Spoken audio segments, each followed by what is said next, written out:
Okay, this in the fourth of our really quick screencasts concerning the documents. We're still in the appellant brief. Now we're looking at Roman numeral 2, and we're talking about the undue hardship situation. So key phrases here that at this point the burden of proof switches to the employer, whereas in the previous question the burden of proof was on ELOF and the EEOC that notice had been given. And the question is, would giving a religious accommodation cause what the court has used the phrase undue hardship or undue burden? Again, I would point to the fact that the employer only needs to show, as you can see, more than a de minimis cost. And that just means that there's a very minimal cost. It's a clear cost, but it does not have to be a huge amount of cost to meet this burden. Then ultimately, as I think I mentioned in an earlier screencast, the key thing here is the argument is over how much proof the employers, in this case Abercrombie and Fitch, need to show in order to prove that undue hardship or that de minimis cost. Abercrombie is going to argue that they provided enough with the executives that provided the testimony. The EEOC representing ELOF is going to argue that what they were doing was not enough information. So I think it's really important that you notice here that they immediately cite Cook versus Chrysler, in which employers are not required to prove undue hardship with exactitude. So there is some flexibility here.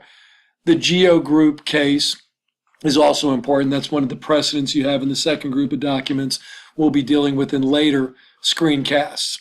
And so you can see that Abercrombie is making an argument that an employer does not need to prove a tremendous amount of hardship to meet this.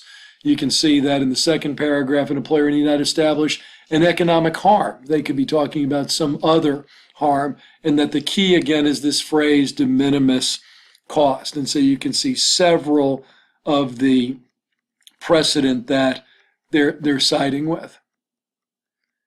Now they're getting a little bit more specific. Remember, the dress code that's in question is called the look policy.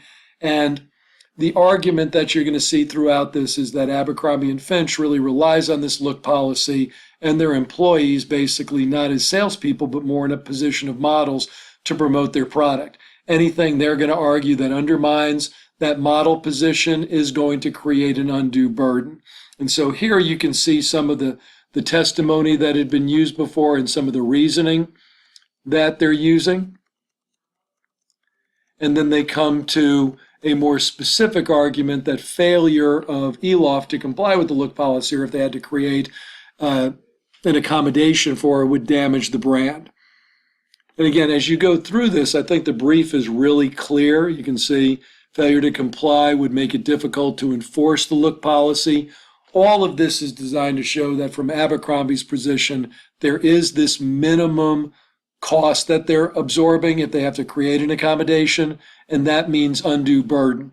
Ultimately, what you're going to have to try to argue here is that they've given enough evidence to do that, and that the evidence that they've given meets past court precedent.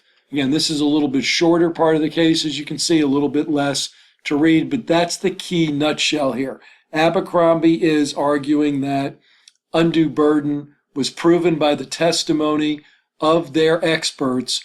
As you're going to see when we talk about this from the respondent side, the EEOC is going to argue that they don't have enough hard data to make that argument.